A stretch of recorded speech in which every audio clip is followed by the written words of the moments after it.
The coffers of this country, they will one day run dry.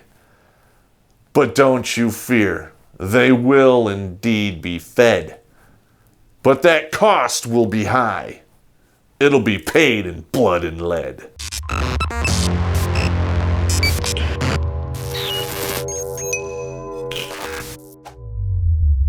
Hello everybody, Terrence Popp here with another episode of Live from the Lair. Alright, now for the women in my audience who watch my videos, most of you downvote them, so I really don't care. You should probably pay attention. The average age now for the woman getting divorced is between 36 and 39.7 years of age. Now this, coupled with the marriage rates, there's a new stat that just came out that the marriage rates are the lowest that they have ever been since they started tracking that stat in the mid-1800s. All right, so the age of the woman getting divorced for the first time and the low marriage rates have pretty much destroyed the second and third marriage market out there. And I'm not seeing it ever returning. So women are finding themselves getting divorced right on the edge of 40. They don't take into account that they have slammed into the goddamn wall starting at 30, and they're probably bashing through it at 33. And by the time they pull a pin out of, get out of their first marriage, they've already gone through the wall, and they don't realize it because they have totally drank the Kool-Aid of the feminist agenda. All right, which said, hey, you can have it all. He's not treating you right. You deserve better. Yeah.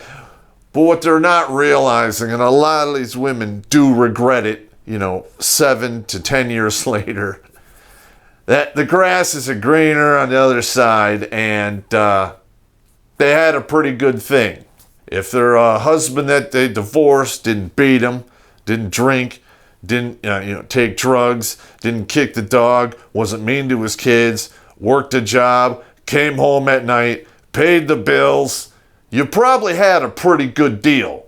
10 years later, when you're like coming up on 50 and you really have had no, chomping at the bit, it tends to make people regret shit. All right, now a lot of common problems that you have with the Western women today are single motherhood is rampant. So a lot of guys are like, no. The woman's probably divorced, if she got married at all. A large majority of these women out there in their 40s were married, got divorced. And you could tell a boatload about this woman if she's shitty to her ex.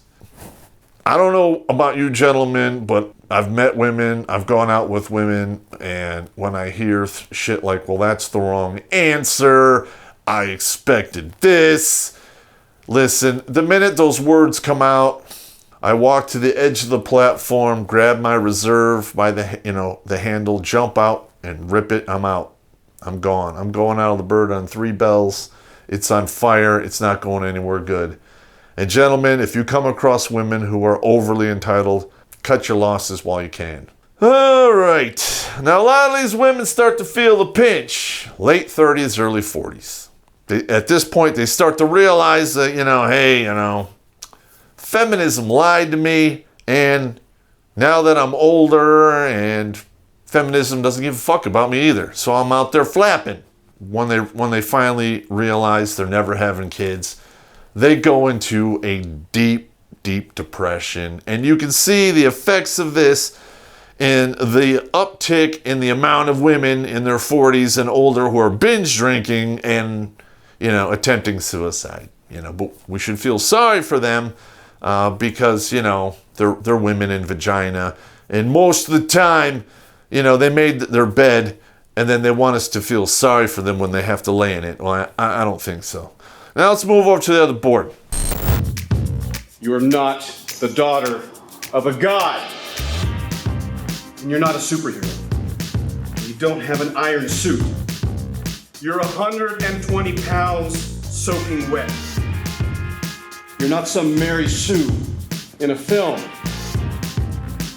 You want to kick my ass? I'm right here. Kick my ass. You don't have any guns? No. I do have a couple of grenades, though. Wait, what? Always been a rebel. Are those for real? What the hell would I be walking around with fake grenades for?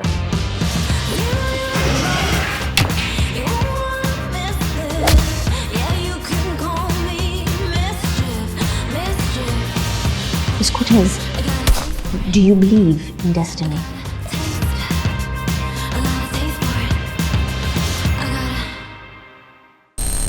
All right, now during the lockdown, as I mentioned in the beginning, 60% of the layoffs and people that were getting a red line through their name from their employers were women, and mainly because those are low-paying, low-skilled jobs. They whine about it. They think they should get paid the same amount as men who have essential jobs and have to deal with risk and death. Sorry, it doesn't work that way. If you went to a decent college and took classes in economics instead of women studies, you would realize that. Now, I'm sorry, but that's just the way it is. That's just the way it is. And you know what you do to avoid, that situation, ladies? Stay married. Because most of the women who are married are not in poverty. That stat is really low. I think it's somewhere between 12 and 16%. 68% of the elderly poor over 65 are single women. Okay, of that 65%, 50% of them who are over 65 are income insecure, which means they're slightly below or severely below the poverty line. So they go to college for their passion or something they want to have fun doing, and they don't realize that J-O-B is not spelled F-U-N.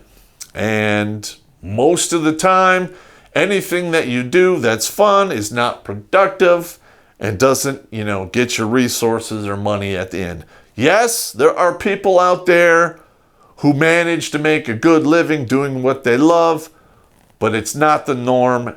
And most of the time, you people out there aren't going to be able to reach that threshold. As it stands, I believe we've already burned through $2 trillion. They're working on another $3 trillion in stimulus money for this pandemic that has a 99% survival rate. Okay. And if the Democrats get their way, they're going to keep going.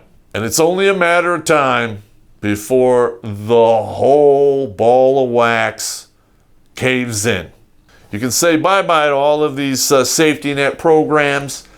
A lot of you people out there who have money in the market, to include your retirements, your 401ks that you're living on, that money's gone. You went from being comfortable, living well, to poverty. All right, that's going to cause a lot of people to get pissed off. I'll be one of them.